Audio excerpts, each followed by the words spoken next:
Fala aí pessoal, começando mais um vídeo. Dessa vez a gente vai falar sobre os fármacos do sistema nervoso autônomo parasimpático, beleza?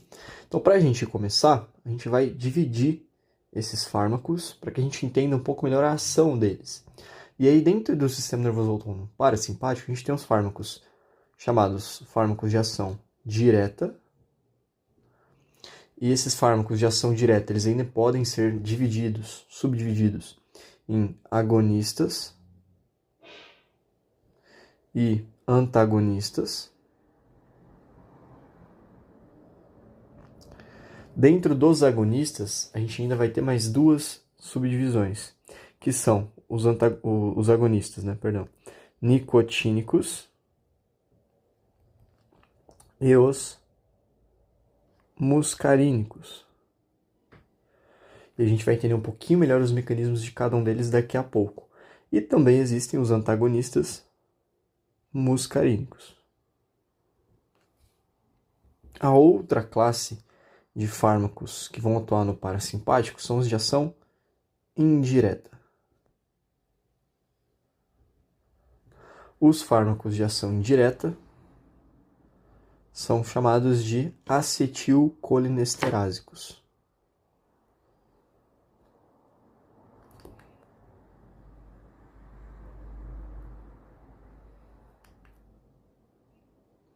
E aí, só para a gente lembrar algumas coisas relacionadas à definição, quando a gente fala de fármacos de ação direta, são fármacos que vão atuar em receptores. Os fármacos de ação indireta, eles são fármacos que vão aumentar a quantidade de neurotransmissor, beleza? Então, essa é a principal diferença entre os dois. Começando, então, a gente vai começar falando sobre essa primeira classe, que são os de ação direta agonistas. Então, a gente tem os agonistas muscarínicos.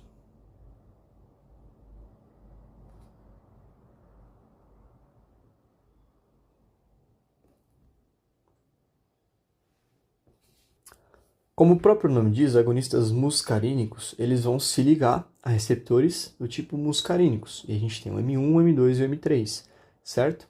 E quando eles se ligam nesses receptores, eles vão gerar determinadas ações, que a gente vai falar um pouquinho. Então, por exemplo, a gente tem o receptor M1, que vai ser encontrado no sistema nervoso central e no estômago.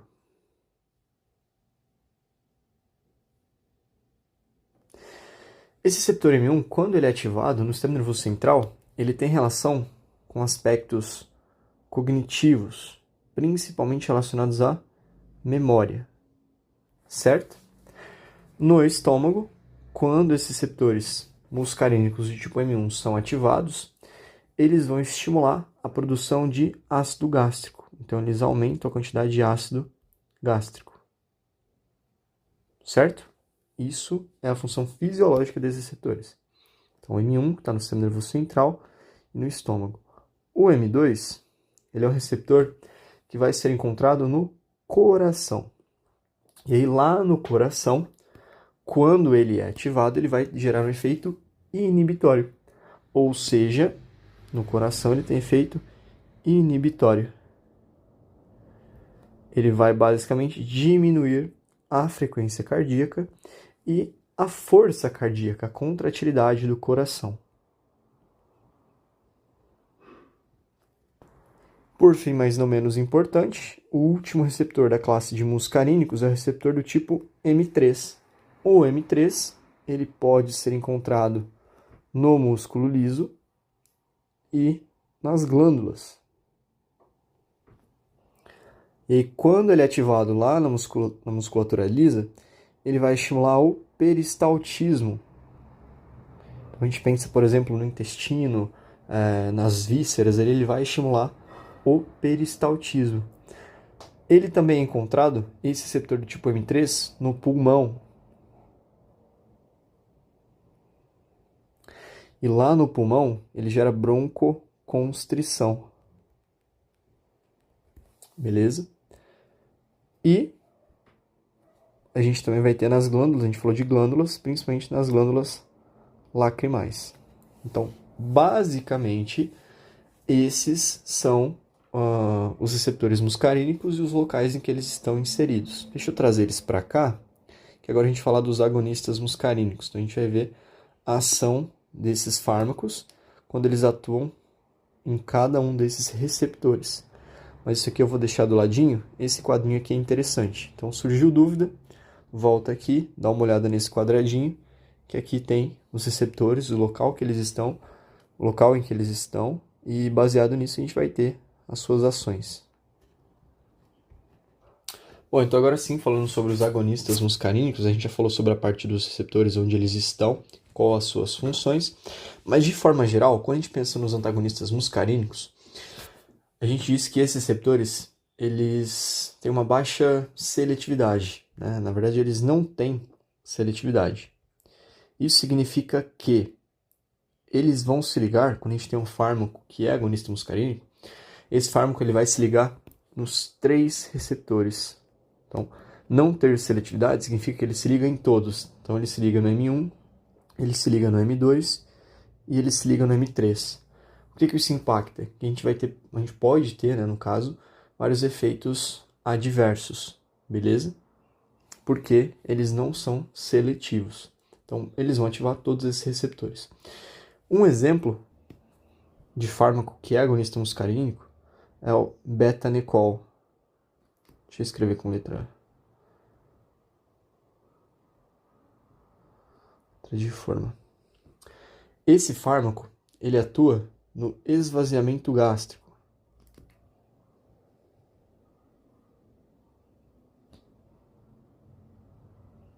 E como é que ele vai funcionar? Eu vou fazer um esqueminha aqui. Pessoal, fiz uns esqueminhas aqui, só uma correção, tá? Eu coloquei esvaziamento gástrico. Mas o betanecol, ele vai auxiliar no esvaziamento da bexiga, tá bom? Então, me equivoquei aqui. Então, o betanecol auxilia no esvaziamento da bexiga. Então, aqui eu tenho alguns desenhos que eu fiz, alguns esqueminhas. Então, o betanecol, ele vai se ligar ali a uma classe de receptores muscarínicos. O principal, para exercer a sua função, é o receptor do tipo M3. O M3, como a gente acabou de ver, esse cara aqui, ele estará presente na musculatura lisa, certo? E nas glândulas. Então, quando o fármaco se liga ao receptor M3 lá na bexiga, a gente vai ter a contração da musculatura lisa, do músculo detrusor e o relaxamento dos esfíncteres.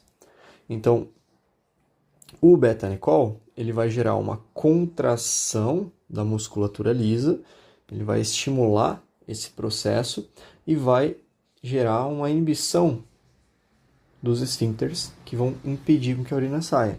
Isso faz com que a gente tenha um esvaziamento da bexiga, beleza? Então, lá no M3, na bexiga, ele causa contração da musculatura ali do detrusor e ele vai gerar o relaxamento do esfíncter. Beleza? Então, esses são os efeitos do betanecol.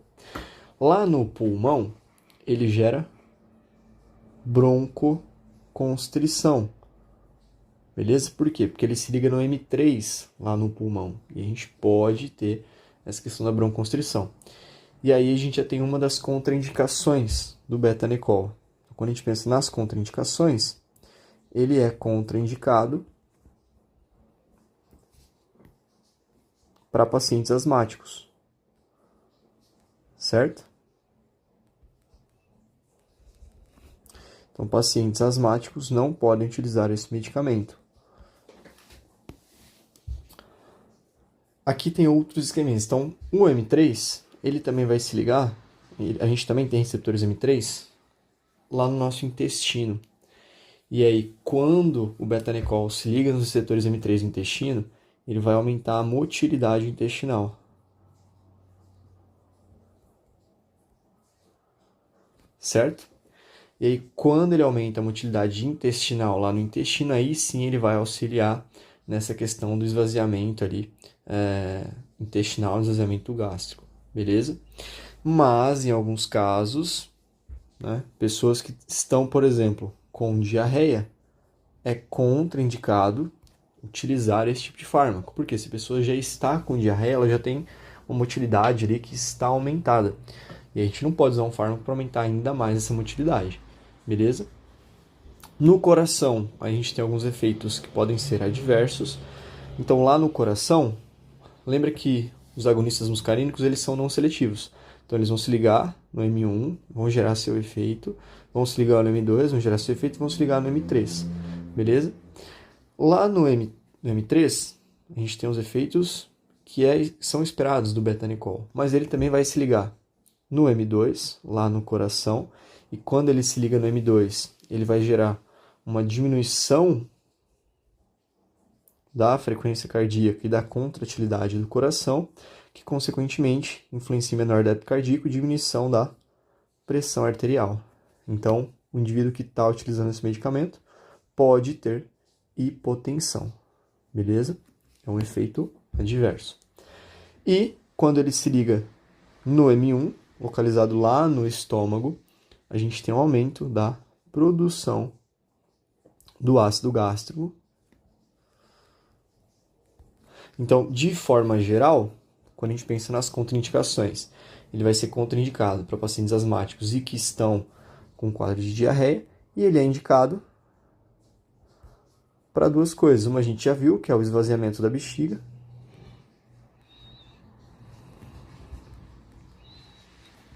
E também, né, agora sim, colocando certo, o esvaziamento gástrico, pela ação de aumentar o peristaltismo, beleza? E a gente fecha esse primeiro fármaco, que é o betanicol. O próximo fármaco que a gente vai ver, que também é um agonista muscarínico, é a pilocarpina.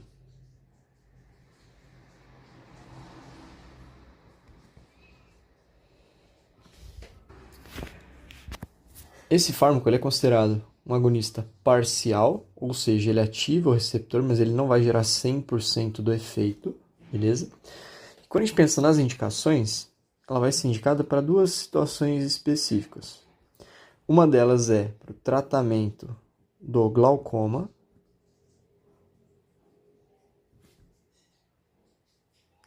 e uma condição chamada de xerostomia, que nada mais é do que o ressecamento da boca, ou a boca seca, né? Então, o nome aí. Isso acontece muito em pacientes que passam, por exemplo, por um processo de radioterapia, região da cabeça, pescoço, ou com uma síndrome bem específica, que eu não sei se eu vou saber pronunciar corretamente, mas é a síndrome de Sjögren, alguma coisa nesse sentido, beleza? Então, são as indicações aí, que são condições que geram essa situação da xerostomia. E no tratamento do glaucoma, ela reduz a pressão intraocular. E aí eu vou fazer um esqueminha para a gente tentar entender um pouquinho disso. Então aqui tem um esqueminha para a gente imaginar o nosso olho. Então a gente está vendo a parte posterior do nosso olho. Então a gente tem aqui uma estruturazinha que é a cristalina. Aqui em cima a gente tem a córnea. E aqui do ladinho a gente vai ter dois músculozinhos pequenininhos, que são esses que estão em vermelho. Um deles é o músculo constritor da pupila.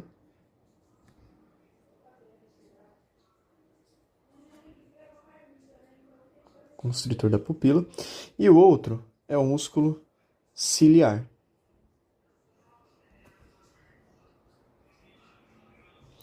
Isso que está em azul, aqui nessa parte azulada, é o que a gente chama de humor aquoso.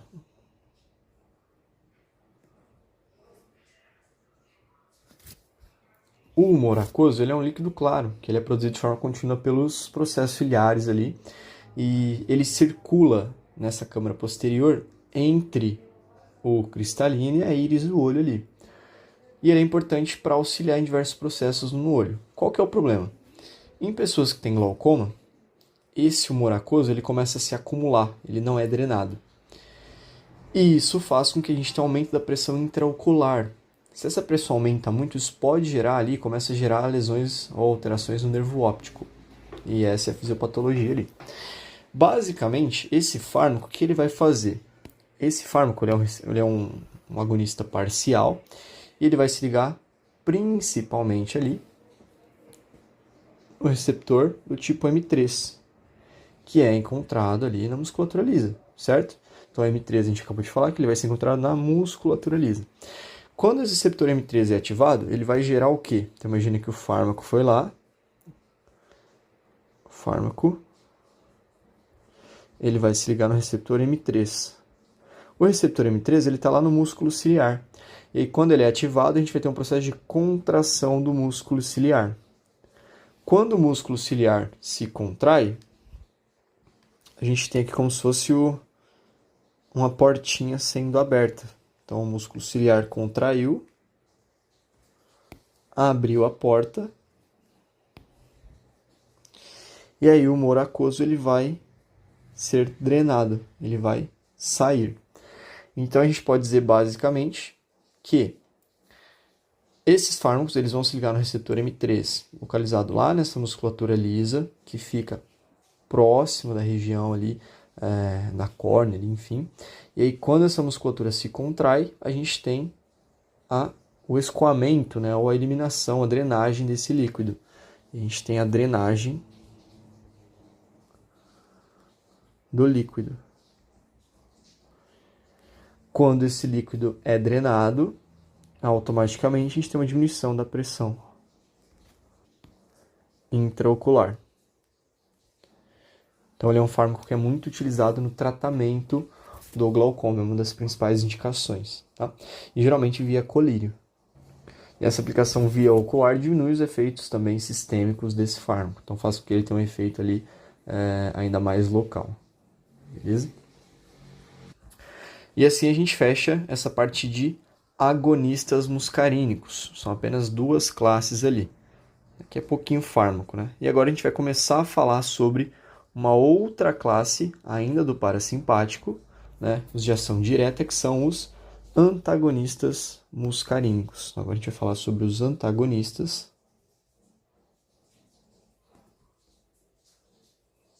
muscarínicos.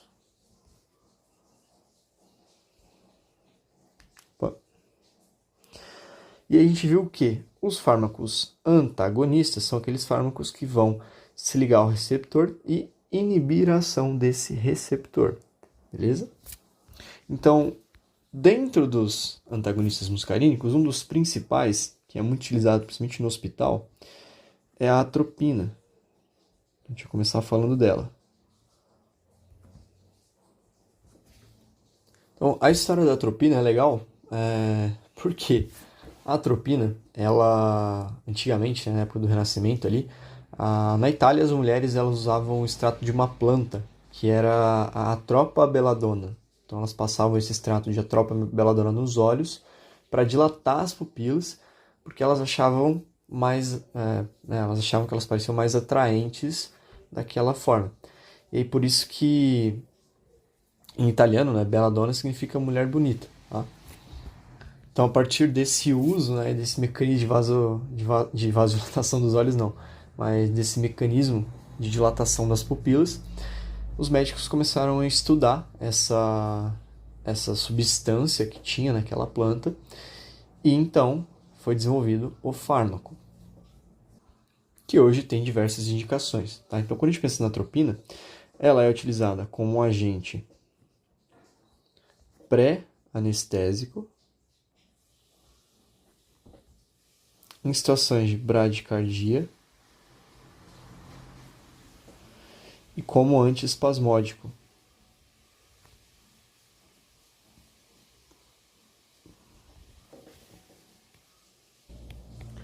Sendo indicado, então,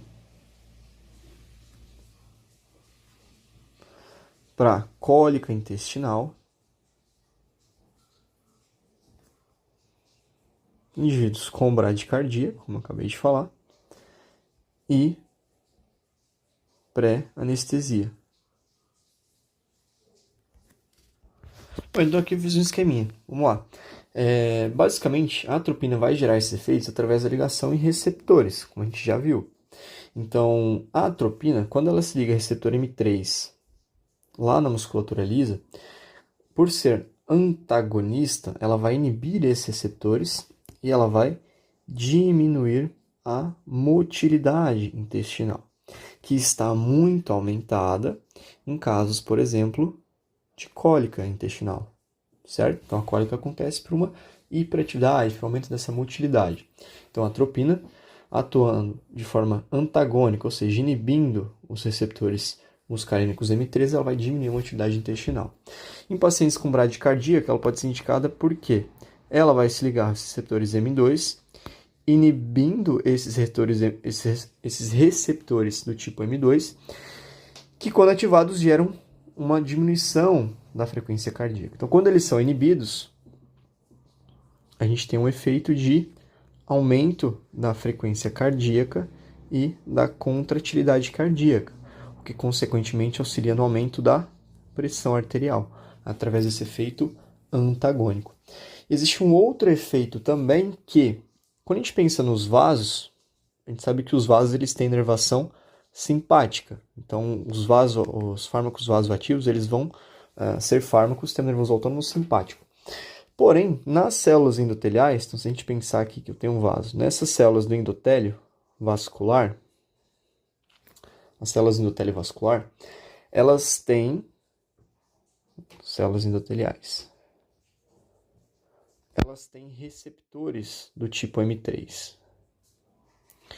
E esses receptores, eles produzem óxido nítrico.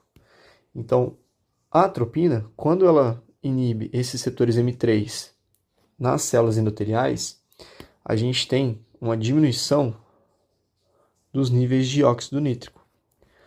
Quando o óxido nítrico diminui, lembra que ele é um potente vasodilatador.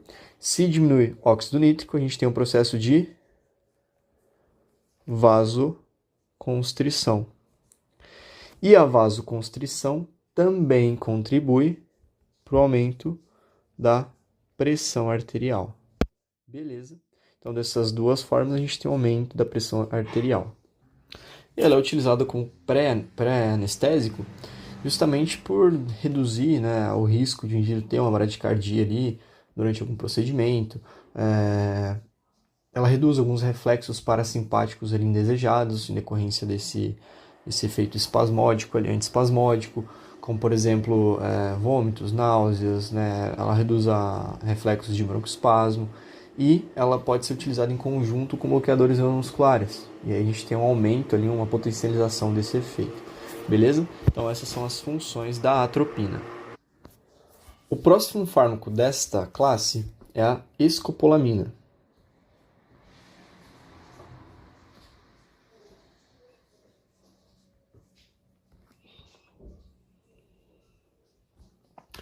A escopolamina, ela é um fármaco que a gente pode encontrar em alguns medicamentos como o Buscopan. E ela vai bloquear todos os receptores muscarínicos. Então, ela bloqueia M1, M2 e M3. Beleza? Quando a gente pensa nas indicações, né, para que ela vai ser indicada? Já vou colocar as indicações. A escopolamina ela vai ser indicada também como antiespasmódico, pelo efeito que a gente já viu anteriormente de diminuir a motilidade e a cólica, certo? Tudo isso aqui através desse mecanismo que a gente viu anteriormente, que é o de inibição do receptor M3 lá na musculatura lisa, beleza? Então isso aí a gente já viu, não vou desenhar de novo. Tem um efeito de cinetose. E aí a cinetose nada mais é do que um enjoo em movimentos ali, quando a pessoa vai viajar, a pessoa que às vezes vai viajar de ônibus, alguma coisa, começa a ter náusea. Então, pessoas que têm enjoo de movimento, durante alguns movimentos específicos ali. Então, ela também vai auxiliar. E ela vai ter esse efeito inibindo o centro do vômito lá no bulbo.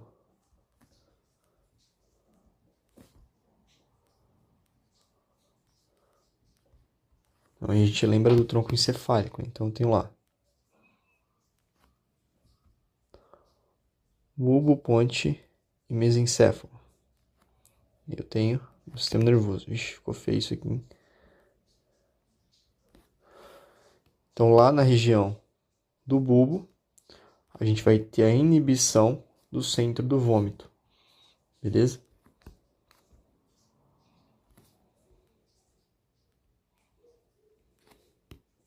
E através de um outro mecanismo, que é a inibição de receptores M3 localizados no labirinto.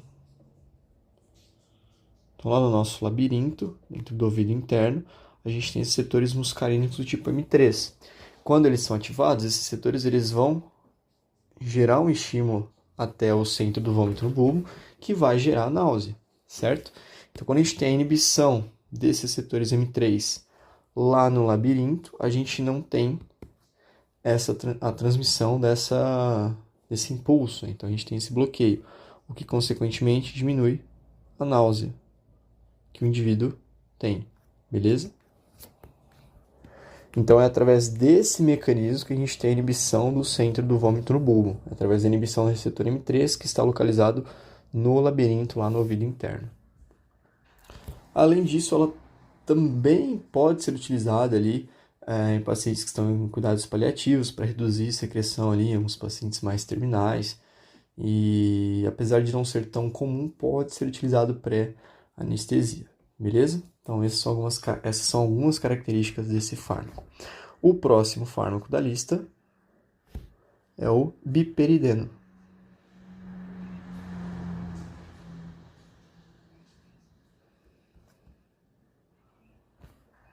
Esse fármaco, o biperideno, ele é um dos fármacos utilizados para o tratamento da doença de Parkinson, onde basicamente a gente tem um desequilíbrio, se a gente for pensar na fisiopatologia, a gente tem um desequilíbrio entre os neurotransmissores que vão iniciar ali de forma estatória e inibir os movimentos. Então a gente tem uma diminuição da dopamina lá na substância negra, no mesencéfalo, e a gente tem um aumento da acetilcolina. Se a gente pegar aquele esqueminha do sistema nervoso, a gente tem lá, vou fazer um desenho.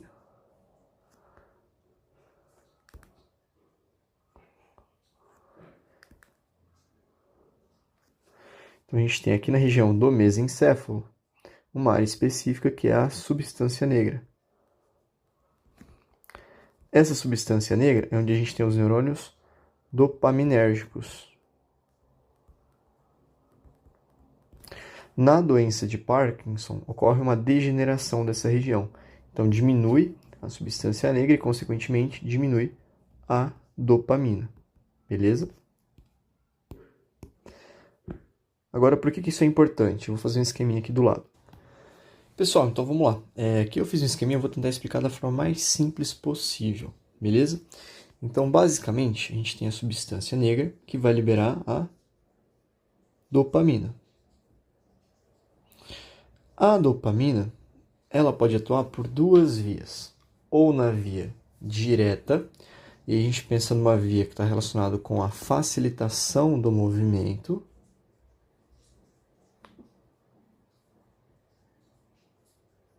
Ou ela pode atuar por uma via indireta, que está relacionado com a... Vou colocar em vermelho.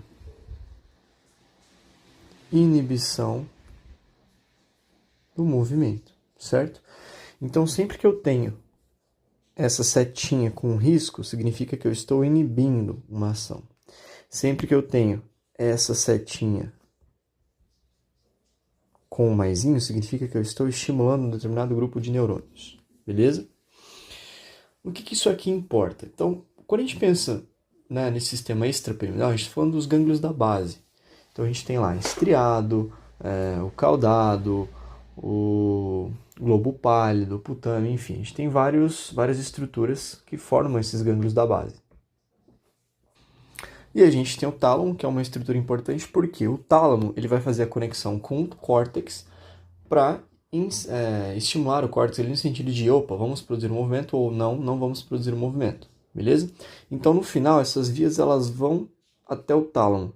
E aí, do tálamo, a gente vai ter a comunicação com o córtex, e aí a gente tem a inibição ou a estimulação do movimento, certo? Então, a gente poderia colocar aqui mais um, que é o córtex, E aí, a partir dessa comunicação, a gente tem o movimento, beleza? O que acontece aqui? Quando a gente tem a diminuição da quantidade de dopamina, a gente tem a via indireta, a via direta, perdão, sendo menos estimulada, beleza?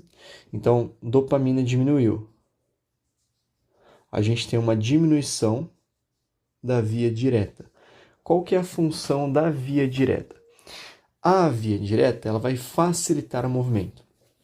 Então, basicamente, o núcleo estriado, ele vai inibir um grupo de neurônios localizados lá no globo pálido interno.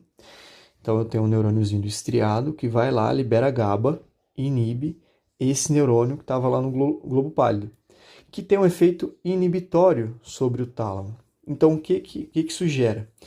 Se eu inibo esse neurônio que é inibitório, ele deixa de gerar esse efeito inibitório. E o tálamo consegue gerar um efeito excitatório no córtex, facilitando o movimento.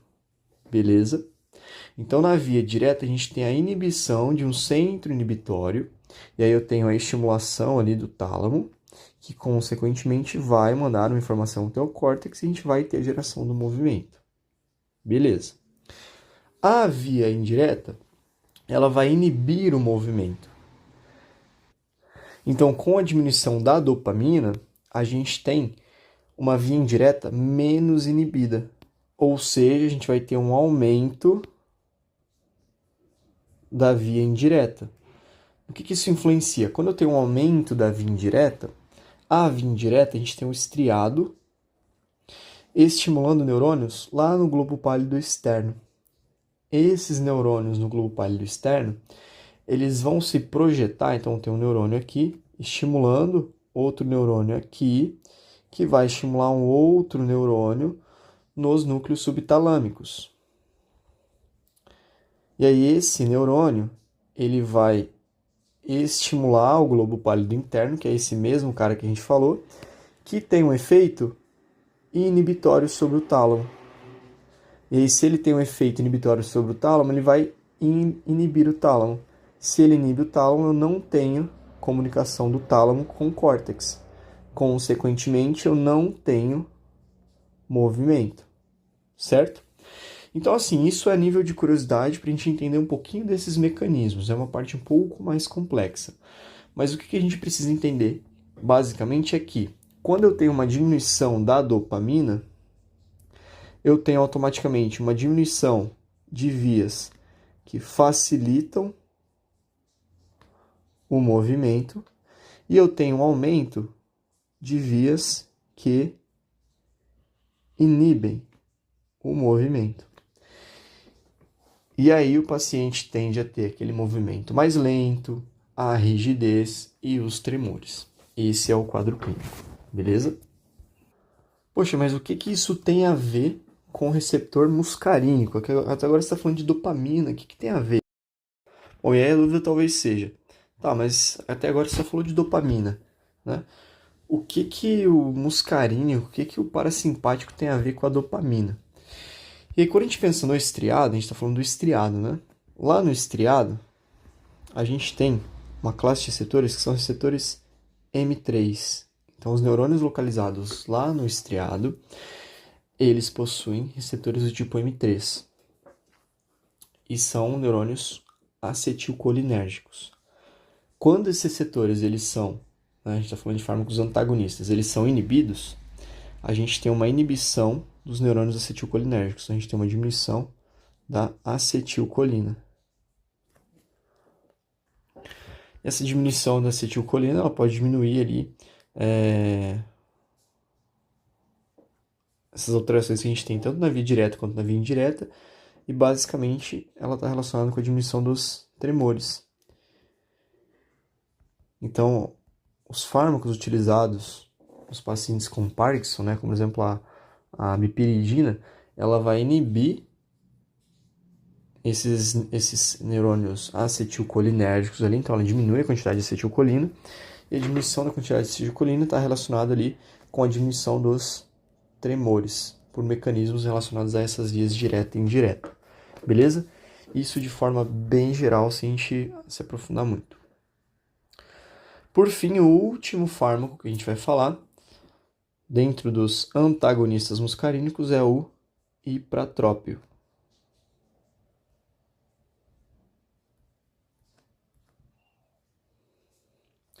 O ipratrópio, né, também conhecido como Atrovent, né, que é a marca registrada ali, ele é um fármaco indicado para broncodilatação.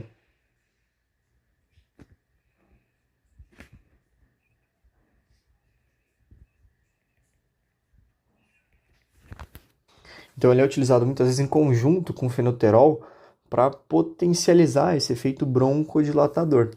Por quê? Lembra que a gente falou que lá no pulmão a gente tem o receptor muscarínico, certo? Que é o M3, então lá no pulmão a gente tem o M3, que quando é ativado causa broncodilatação, broncoconstrição. Quando tem a inibição desse receptor, automaticamente a gente tem um processo de broncodilatação. Então o ipratrópio muitas vezes ele vai ser utilizado em conjunto ali com o fenoterol para ter esse efeito broncodilatador, potencializar esse efeito. E assim a gente finaliza os fármacos que fazem parte dessa classe de antagonistas muscarínicos, beleza? Agora a gente vai para os fármacos de ação indireta. Então até agora tudo isso que a gente falou são fármacos de ação direta. Dentro dos fármacos de ação indireta, nós vamos ter os fármacos anticolinesterásicos.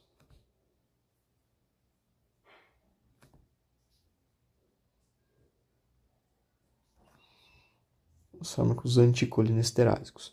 E só para a gente relembrar, lembra que os fármacos de ação indireta, eles não atuam em receptores, mas eles aumentam a quantidade de neurotransmissores, beleza? Essa é uma característica extremamente importante. E se eles aumentam a quantidade de neurotransmissor, consequentemente eles aumentam a ação do sistema nervoso autônomo parasimpático em diversos níveis, beleza? Então, quando a gente pensa, né, nessa nomenclatura anticolinesterásico, a gente está falando de fármacos que inibem a ação de uma enzima que é a acetilcolinesterase. E a gente lembrar lá da fisiologia, né? Vou fazer um esqueminha aqui. Então aqui a gente está vendo uma sinapse entre dois neurônios. Um neurônio pré-sináptico e um neurônio pós-sináptico. Esse neurônio pré é o neurônio colinérgico. Então ele vai liberar aqui a acetilcolina. A acetilcolina, uma vez que ela foi liberada, ela vai se ligar aos seus respectivos receptores, seja nicotínico, seja muscarínico. E depois que ela se ligou e gerou seu efeito ali, a gente tem uma enzima, como se fosse uma tesourinha, que é a acetilcolinesterase. Qual que é a função da acetilcolinesterase? Basicamente, ela vai lá e ela vai degradar a acetilcolina. E aí, quando ela degrada a acetilcolina, ela vai liberar a colina e o acetato. E aí a colina ela pode ser reutilizada ali, enfim, para síntese de novos neurotransmissores, beleza? Então, basicamente, a função da acetilcolinesterase, da nossa tesourinha, é degradar a acetilcolina. Logo, se eu estou inibindo a acetilcolinesterase, eu tendo a ter um aumento da quantidade de neurotransmissor, de acetilcolina. Então, os fármacos que são anticolinesterásicos, eles vão impedir a ação da acetilcolinesterase, aumentando a quantidade de neurotransmissor, beleza? E aí, quando a gente pensa nos nos anticolinesterásicos, perdão, a gente tem duas classes que a gente vai estudar, que são os anticolinesterásicos. E eu vou ter que colocar aqui embaixo porque não vai caber tudo num lugar só. Mas vamos puxar uma seta. A gente tem os reversíveis.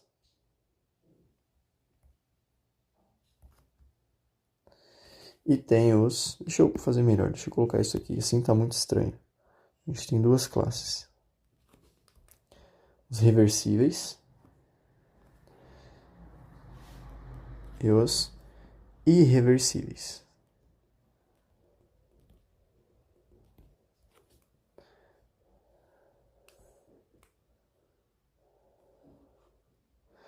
A gente vai falar sobre os dois, beleza?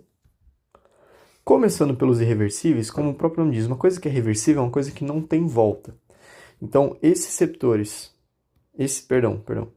esses fármacos anticolinesterásicos irreversíveis, eles se ligam à enzima, a acetilcolinesterase, e mantêm a enzima inibida por toda a vida, ou seja, por toda a vida da enzima, beleza?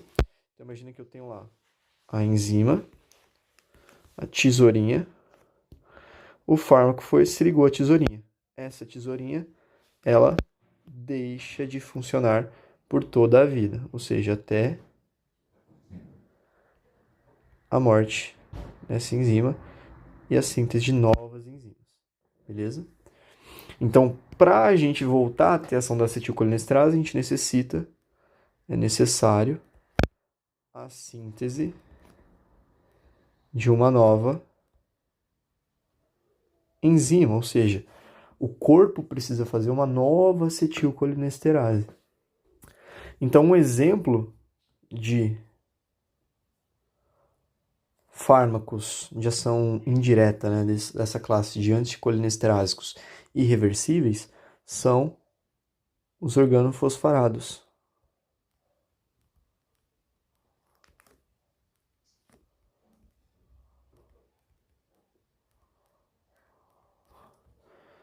Os organofosforados, eles são encontrados nos pesticidas. Então, os organofosforados, como eu acabei de falar ali, o que eles vão fazer? Na verdade, eu fiz esse esqueminha aqui, né? Então, são fosfatos, moléculas de fosfato, que se ligam à enzima. Então, eles se ligam à enzima, a acetilcolinesterase. E quando eles se ligam à enzima, eles vão inibir a enzima. Então, eles fazem a inibição da enzima por toda a vida ali. Então, ela para de gerar efeito. E aí, o paciente que tem contato com esses organofosforados, encontrados em alguns pesticidas, por exemplo, eles vão ter alguns efeitos, eles podem até ir a óbito, tá? Então, os principais sintomas de pacientes que têm contato com esses pesticidas, que contêm organofosforado, são, por exemplo, falta de ar. O paciente tem uma falta de ar intensa. Por quê? Porque a acetilcolina ela vai estar aumentada, então ela se liga muito àqueles receptores M3 no pulmão, causando broncoconstrição. Então, o paciente que pode ter falta de ar intensa, salivação excessiva, o paciente vai ter bradicardia. E aí a gente pensa na ativação daquele receptor M2 no coração, que diminui a frequência cardíaca, pode ter hipotensão, diminuição da pressão arterial, por esse mesmo mecanismo que a gente acabou de falar, incontinência, tanto incontinência urinária quanto incontinência fecal, visto que a acetilcolina, né, o parasimpático, está relacionado com essa questão da excreção, tanto da urina quanto das fezes ali. E em casos mais graves, o paciente pode ter até uma parada muscular respiratória, que é a principal causa de morte por uso por contato com essas substâncias. E essa parada muscular respiratória acontece porque a gente tem um excesso de acetilcolina ali na junção neuromuscular, ela não vai ser eliminada. Então, esses receptores, eles são estimulados de forma contínua ali, e eles ficam sensibilizados. E aí, quando o receptor desensibiliza, ele não responde mais. E isso pode gerar essa paralisia, né? Vou colocar aqui paralisia por dessensibilização dos receptores. E aí isso pode levar o paciente a óbito, tá? Como é que isso pode ser revertido? Para a reversão desse quadro, é utilizado um fármaco. Existe um fármaco específico que serve só para isso, que é o antídoto, né? Que é a pralidoxina. A pralidoxina ela pode ser utilizada como antídoto dentro de 10 horas. Então, se o paciente começou a ter esses sintomas aqui, ele tem até 10 horas para utilizar esse antídoto. Então, a pralidoxina ela vai se ligar ao fosfato e ela vai liberar essa enzima. E aí, quando ela se liga a esse fosfato e libera essa enzima volta a gerar a sua ação ali. E junto com ela pode ser utilizada a atropina para aliviar ali, cuidar dos sintomas que o paciente tem. Então, a atropina ela vai inibir, né? Ela é um antagonista muscarínico, então ela vai inibir todas essas ações aqui, porque ela vai impedir com que esses receptores sejam ativados e ela pode ajudar nos sintomas. Mas a pralidoxina, quem vai se ligar àquele fosfato ali e liberar a acetilcolinesterase para voltar a exercer a sua ação, beleza? Então, isso seriam esses acetilcolinesterásicos irreversíveis aí, dentro da classe dos irreversíveis, tá? E aí a gente tem os reversíveis. E aí a gente também vai ter duas classes. Então, os reversíveis, eles se ligam e desligam da enzima. Então, eles fazem uma ligação, depois eles se soltam e tá tudo certo, beleza? E a gente também vai ter duas subclasses. Deixa eu tentar colocar aqui. Não sei se vai ter espaço suficiente, mas eu vou colocar primeiro o 1 e o 2. Então, o primeiro subgrupo aí, a primeira subclasse, são as aminas quaternárias.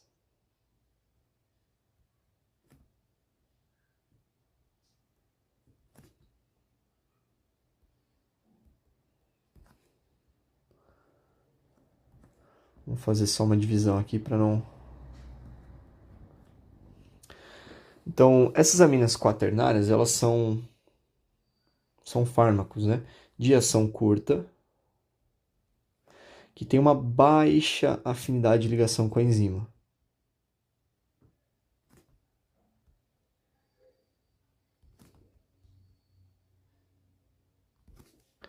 Então, são fármacos que são administrados, geram seu efeito e são eliminados rapidamente. São rapidamente eliminados. Então, um exemplo desse fármaco é o hidrofônio. O hidrofônio ele é um fármaco usado de forma exclusiva ali, ou na maioria das vezes, para diagnóstico de uma doença, de uma condição, que é a miastenia grave. Então, ele é utilizado para o diagnóstico da miastenia grave. Então, o que acontece? Nessa doença, a miastenia grave, ela é uma doença autoimune, tá? É uma doença autoimune, onde ocorre uma destruição dos receptores nicotínicos. Então, diminui a quantidade de receptores nicotínicos. Então, imagina aqui, um paciente, uma pessoa normal, um indivíduo saudável, que não tem miastenia grave, ele tem uma quantidade X de receptores nicotínicos. O indivíduo com miastenia grave, ele tem poucos receptores nicotínicos. Então, ele tem uma diminuição na quantidade de receptores, certo? Essa é a fisiopatologia da condição. E esse indivíduo começa a ter sintomas relacionados principalmente à parte neuromuscular, fraqueza, atrofia, dentre outras condições ali. Quando ele faz uso dessa medicação, ele tem uma melhora do quadro, uma melhora súbita desse quadro. E isso ajuda a confirmar o diagnóstico junto com vários outros exames que são realizados aí. E a gente tem outros dois fármacos que são a taquina, vou colocar aqui embaixo,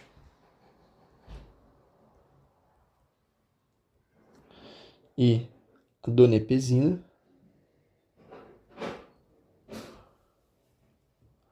que são fármacos que têm uma ação um pouco mais longa, então são fármacos de ação longa. São fármacos lipossolúveis, ou seja, eles conseguem atuar no sistema nervoso central, porque eles atravessam a barreira hematoencefálica, e lá no sistema nervoso central eles vão diminuir, eles vão inibir, né? Que eles diminuem, eles inibem de forma reversível a acetilcolinesterase, certo? E quando eles inibem a acetilcolinesterase, a gente tem um aumento da acetilcolina no sistema nervoso central, o que ajuda a melhorar a cognição, processos cognitivos e de memória. Então, esses fármacos eles são utilizados, por exemplo, no tratamento do Alzheimer. Beleza? Então, são fármacos utilizados no tratamento do Alzheimer. E, por fim, a última classe, porém não menos importante, a gente tem os carbamatos. Então, os carbamatos eles vão ter basicamente o mesmo mecanismo de ação, o mesmo efeito. Eles aumentam, qualquer função, eles aumentam a concentração de acetilcolina, mas eles têm um efeito maior também. Então, eles também vão ter um efeito prolongado. Então, os carbamatos eles podem ser utilizados também, como a gente acabou de ver, na miastenia grave. Então, eles são indicados no tratamento da miastenia grave, porque eles vão aumentar a quantidade de acetilcolina, e eles são indicados para reversão de bloqueio neuromuscular. Beleza? Essas seriam as indicações desses medicamentos. E basicamente é isso. Então eu vou encerrar esse vídeo por aqui. A gente falou sobre os fármacos relacionados ao sistema nervoso parasimpático. Então a gente falou aqui, voltando, né, do fim para o começo. A gente falou agora no final sobre os anticolinestéricos. A gente falou que são fármacos de ação indireta, ou seja, que aumentam a quantidade de neurotransmissor. A gente falou sobre os fármacos de ação direta, que são os antagonistas muscarínicos, e a gente falou das principais classes. A gente falou também dos agonistas muscarínicos, e basicamente foi isso. Espero que esse vídeo tenha te ajudado, e até o próximo vídeo. Valeu!